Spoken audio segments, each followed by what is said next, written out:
시편 1편은 시편 가운데 제일 앞에 나와서 시편을 대표하는 시기도 하지만은 교회 오래 다닌 분들은 외우려고 하지 않아도 외워지는 그런 시편입니다.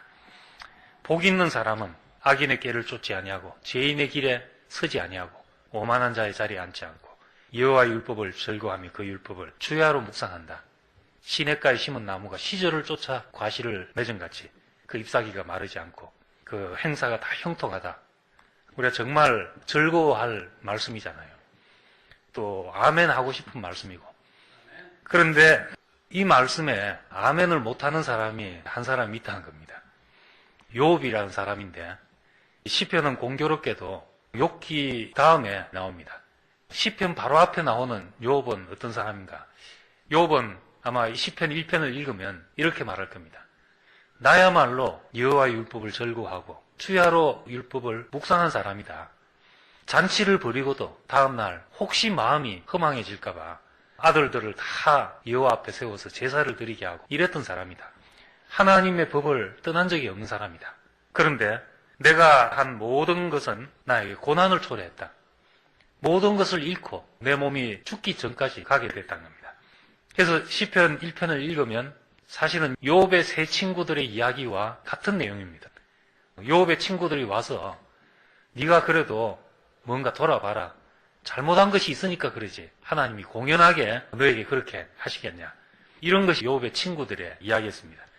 어찌 사람이 하나님 앞에서 깨끗하다 하겠냐. 흙집에 살고 티끌로 거처를 삼고 사는 인생이 어찌 하나님 앞에서 정결하다 하겠냐. 이렇게 말했던 겁니다. 아무리 돌아봐도 욥은 자기가 뭘 잘못했는지 모르는 사람이 있습니다. 욥은 아마 그렇게 말할 겁니다. 시편 1편은 나에게는 해당되지 않는 말씀이다. 여호와의 율법을 즐거워하고 그 율법을 주야로 묵상한다면 그 행사가 정말 다 형통할 것인가? 악인의 길에 서지 아니하며 하나님의 말씀을 즐거워하고 살면 이것이 정말 복 있는 사람의 길인가? 욥기와 이어지는 시편 1편의 모순을 하나로 묶는 원리가 바로 그리스도라는 원리입니다. 그리스도가 없으면 사실은 성경은 모순 덩어리입니다. 그리스도 안에서 해석되지 않으면 이헐령 비헐령, 귀에 걸면 귀 거리고 코에 걸면 코 거리고 이렇게 되는 것이 성경입니다. 교회에서 싸울 때도 여기서는 이 구절을 가지고 싸우고 저기서는 저 구절을 가지고 싸우고 일제시대 때 신사참배하는 문제를 놓고 신사참배하는 사람은 성경을 보라 뱀처럼 지혜롭게 살아라 했다 말하고 한쪽에서는 비둘기처럼 순결하라 했다 말한 겁니다. 예수님이 뱀처럼 지혜롭고 비둘기같이 순결하라 한 말을 가지고 싸울 수가 있는 겁니다. 그리스도가 없으면 성경은 그렇게 모순되는 말을 붙여놓고 있는 것과 같습니다. 신약에 와서 하나님의 말씀은 그리스도 안에서 이해가 된다. 모순같이 널려져 있는 모든 만물이 그리스도 안에서 통일하게 하려 하신다. 막힌 담을 허시고 원수되었던 것을 하나로 만나게 하고 모든 반목과 모순을 다시 만나지게 하는 이 신기한 원리가 그리스도인 겁니다. 이 시편 강해를 한 마틴 루터도 시편이라는 계란을 그리스도라는 바위에 던져 깨지 않으면 먹을 수가 없다 이야기하게 됐습니다. 복이라는 관념도 그리스도 안에서 다른 것으로 전환돼야지만 되는 겁니다. 예수님의 첫 말씀이 가난한 자는 복이 있나니 복 있는 사람은 이런 사람이다. 이 말씀은 우리 관념을 완전히 뒤바꿔 놓는 말씀입니다. 이 세상에서 복은 재물이 많고 형통하고 높임을 받고 사람들 앞에 귀히 여김을 받고 이런 것들이 복이잖아요. 고난을 피해서 자신을 편안하게 보존할 수 있는 그런 어떤 것들이 복입니다. 그런데 예수님이 복이라고 말한 것은 우리를 가난케 되어서 우리를 흩어서 우리 안에 다른 것이 채워질 수 있는 토양이 된 것. 이것이 복이죠. 가난하다. 사람은 하나님에 대해서 가난한 존재라는 겁니다. 이 사람은 가난하고 저 사람은 가난치 않는 것이 아니라 사람은 누구라도 하나님 앞에서 가난한 존재로 지어졌죠. 왜냐하면 우리 속에는 그의 신성이 없기 때문에 흙은 씨가 없기 때문에 씨에 대해서 늘 가난한 겁니다.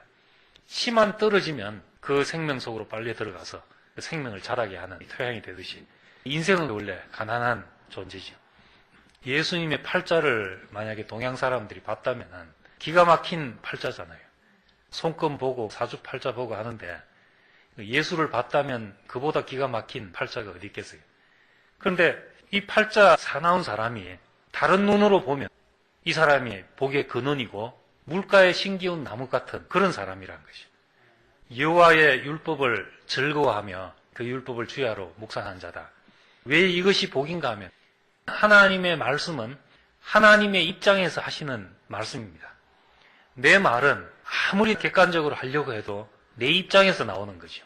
내가 인식하고 느끼는 속에서 나오는 겁니다. 하나님의 말씀은 하나님의 마음이고 하나님 입장에서 하신 말씀이니까 하나님의 입장에서 나를 봐야지 인생은 복이 있게 된다는 겁니다. 자기 입장에서 자기를 보면 누구라도 부족할 수밖에 없고 아쉬울 수밖에 없고 또 뒤돌아보면 후회스러운 것이 있고 미련이 남고 그런 것이 자기 입장에서 자기 인생을 생각하기 때문에 그런 겁니다. 근데 원래 사람은 하나님의 입장에서 지어진 존재니까 그의 보시기에 좋았더라. 우린 그분의 입장에 서게 되면 정말 인생은 복이 있는 존재구나. 축복 가운데 지었구나. 물가에 심은 나무처럼 그렇게 지어졌구나. 알게 되는 겁니다. 하나님의 말씀이 들리지 않고 뭘 해도 사람은 문제가 나오게 돼 있고 불평이 나오게 돼 있는 겁니다. 하나님의 말씀, 그분의 입장에서 우리를 보는 이것이 우리에게 빛이 되는 겁니다. 그것이 세상을 보는 창이 되고 인생을 보는 창이 되고 온 우주를 보는 창이 돼서 하나님의 말씀이 우리의 새로운 눈이 되는 거죠. 이럴 때 복 있는 사람으로 우리 자신을 발견하게 된 겁니다. 가나안 땅에 들어가는데 정탐꾼이 저들은 장대한 족속이라 우리는 그 앞에서 메뚜기 같습니다. 이렇게 말하는 사람이 있는가 하면 그들은 우리의 밥입니다. 이렇게 말하는 사람도 있었던 겁니다. 똑같은 사람들을 보고 왔는데 그렇게 다른 말을 할 수가 있는 겁니다. 객관적으로 보면은 부정적인 수밖에 없는 상황이 늘 우리 앞에 있는 거죠. 그런데 이 두 사람은 왜 그렇게 봤는가? 다른 눈으로 봤기 때문에 그렇게 볼 수가 있는 겁니다. 하나님이 자기들에게 약속한 그 약속의 눈으로 봤기 때문에 그렇게 보여지는 겁니다. 혁명이라는 것이 세상을 뒤집어 엎는다고 되는 것이 아니라 우리의 입장과 시각이 뒤집어지면 세상을 전혀 다르게 보게 되는 겁니다. 성경에 그런 말이 나오잖아요. 별이 3분의 1이 떨어지고 옛하늘과 옛 땅이 종이충 말리듯이 사라지고 체질이 뜨거운 불에 녹아지고 근데 언제 그런 일이 일어나냐? 하나님의 말씀이 우리에게 들리게 되면은 어제는 정말 나를 압도하는 문제였는데 오늘은 나에게 눈 녹듯이 사라져버린 것이 됩니다. 그래서 정말 옛 하늘과 옛 땅은 종이충 말리듯이 나에게서 사라졌구나. 이런 고백을 하는 것이거든요. 우리 인생의 위치가 바뀔 때, 눈이 바뀔 때, 그때 복 있는 사람이 되어가지고 가난한 것이 나에게 복이었구나. 지금까지 내가 애통했던 것이 복이었구나. 목말라서 찾았던 그것이 나에게 이렇게 복이 되었구나.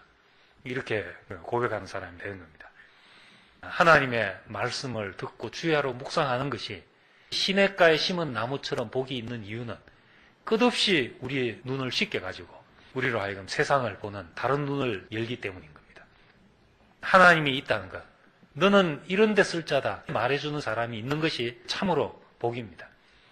자기 마음대로 할 수 있는 것이 복이 아니라 나를 규정지어주는 것이 있는 그것이 나에게 하나님이고 내 복이 되는 겁니다.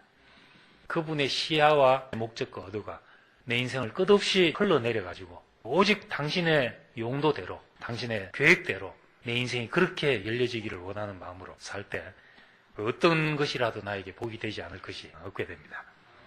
사람으로 태어나서 누려야 될 복의 몫은 그리스도인데 말씀이 삶의 현실 속에서 구체적으로 드러나게 될 때 우리는 그것을 열매라고 말하는 겁니다. 인생의 열매는 사람됨의 축복입니다. 이 사람됨이 나에게 주어진 모든 인생 여정을 복이 되게 할 수도 있고 저주가 되게 할 수도 있는 겁니다. 똑같은 길을 가도 한 사람에게 복이 되고 한 사람의 저주가 되는 것은 그 사람의 인격에 문제가 되는 겁니다. 그리스도의 축복은 어디에 기초를 하고 있는가? 인생의 연약함에 기초를 하고 있는 겁니다. 우리의 어떤 잘난 특성에 기초하고 있는 것이 아니라 연약함에 기초하고 있기 때문에 모든 인간이 누릴 축복이 됩니다. 연약하단 말이 꼭 세상에서 별 볼 일 없이 산다 이런 말이 아닙니다. 연약함이란 것은 인생의 본질을 이야기하는 겁니다. 사람은 죽음과 고난을 피해갈 수 없는 존재로 지어진 겁니다. 그러니까 인생은 본질적으로 연약한 거죠.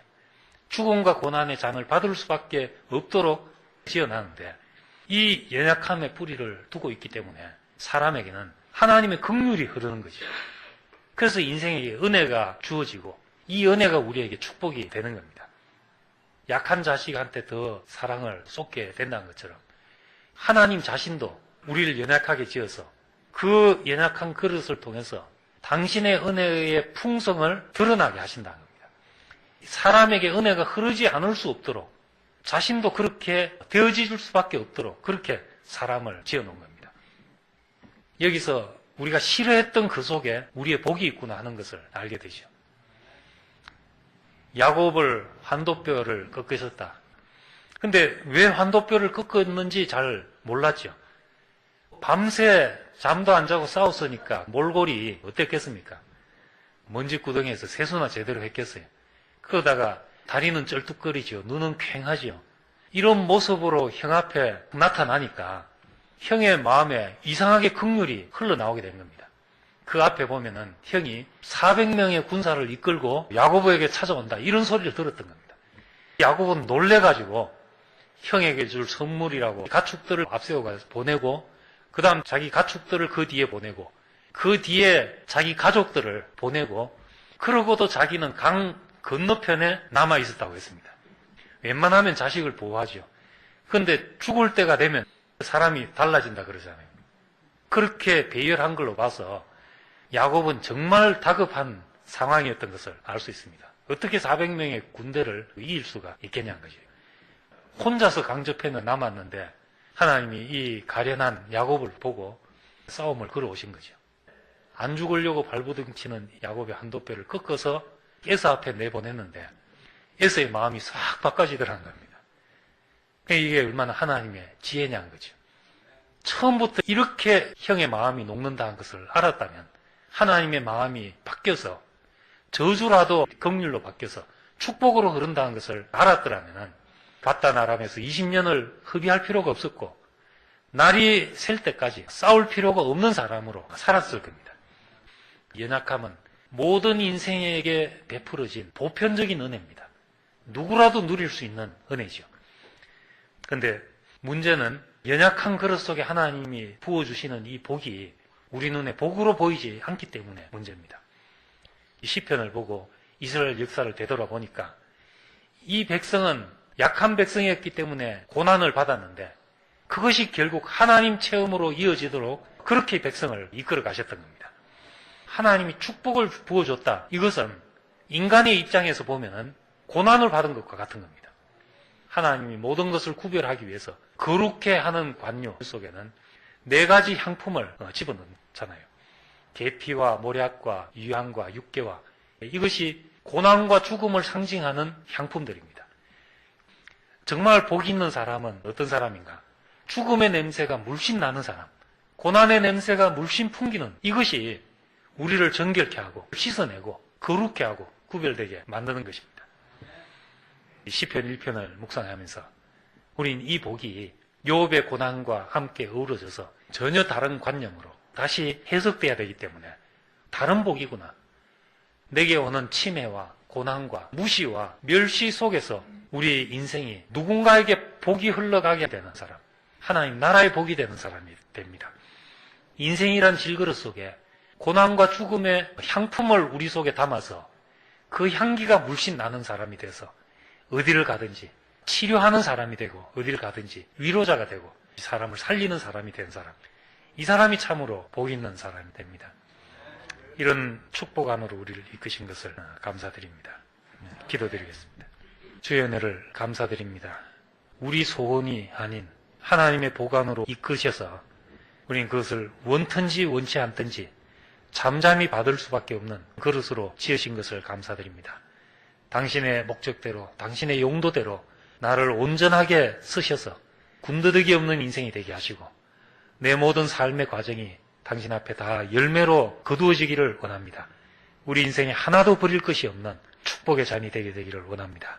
예수님 이름으로 기도드립니다. 아멘.